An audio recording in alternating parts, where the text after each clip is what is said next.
بسم اللہ الرحمن الرحیم۔ السلام علیکم ورحمۃ اللہ وبرکاتہ۔ اللہ تعالیٰ نے رزق کے 16 دروازے مقرر کیے ہیں اور ان کی چابیاں بھی بنائی ہیں۔ جس نے یہ چابیاں حاصل کر لیں وہ کبھی تنگ دست نہیں رہے گا۔ پہلا دروازہ نماز ہے۔ جو لوگ نماز نہیں پڑھتے ان کے رزق سے برکت اٹھا دی جاتی ہے۔ وہ پیسہ ہونے کے باوجود پریشان رہتے ہیں۔ دوسرا دروازہ استغفار ہے۔ جو انسان زیادہ سے زیادہ استغفار کرتا ہے، توبہ کرتا ہے، تو اس کے رزق میں اضافہ ہو جاتا ہے اور اللہ ایسی جگہ سے رزق دیتا ہے جہاں سے کبھی اس نے سوچا بھی نہیں ہوتا۔ تیسرا دروازہ صدقہ کرنا ہے۔ اللہ تعالیٰ نے فرمایا کہ تم لوگ اللہ کی راہ میں جو خرچ کرو گے اللہ اس کا بدلہ دے کر رہے گا۔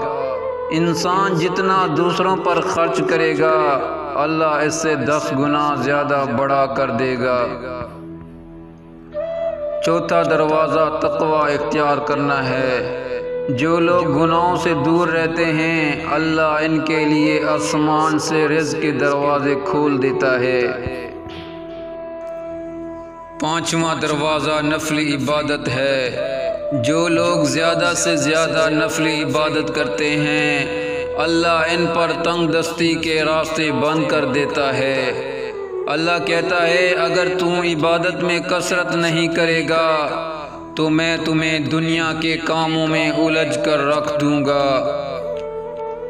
لوگ سنتوں اور فرض نماز پر توجہ دیتے ہیں لیکن نفل نماز چھوڑ دیتے ہیں جس سے رزق میں تنگی ہو جاتی ہے۔ چھٹا دروازہ حج اور عمرے کی کثرت کرنا ہے۔ حدیث میں آتا ہے کہ حج اور عمرہ گناہوں اور تنگ دستی کو اس طرح دور کر دیتا ہے جس طرح آگ کی بھٹی سونا چاندی کے میل کو دور کر دیتی ہے۔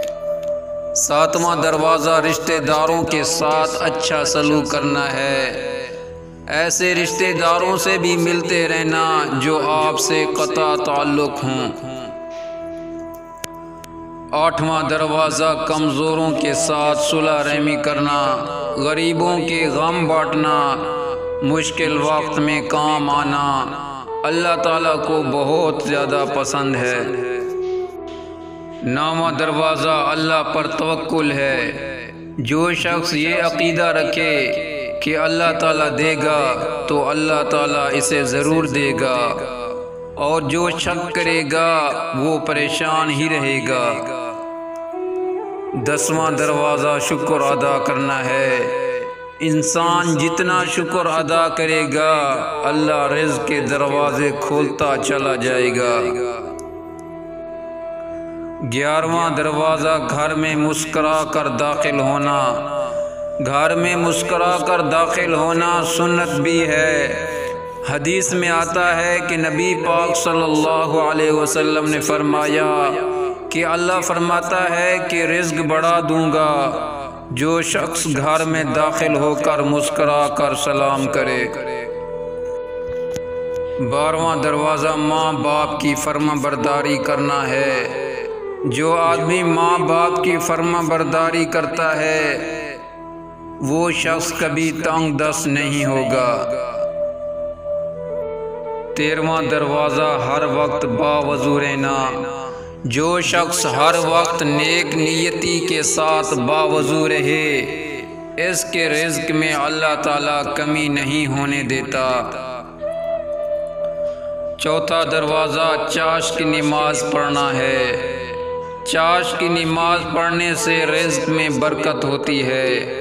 حدیث میں آتا ہے کہ چاش کی نماز رزق کو کھینچتی ہے اور تنگ دستی کو دور بھگا دیتی ہے۔ 15واں دروازہ سورۃ واقعہ پڑھنا ہے۔ سورۃ واقعہ پڑھنے سے رزق بڑھتا ہے۔ 16واں دروازہ اللہ سے دعا مانگنا ہے۔ جو شخص صدق دل سے اللہ تعالیٰ سے دعا مانگتا ہے اللہ تعالیٰ اس کو اتنا ہی عطا کرتا ہے۔ دوستو، میں امید کرتا ہوں کہ یہ ویڈیو آپ دوستوں کو پسند آئی ہوگی۔ ویڈیو پسند آئے تو لائک اور شیئر ضرور کر دیجئے گا اور چینل کو سبسکرائب کر دیجئے گا۔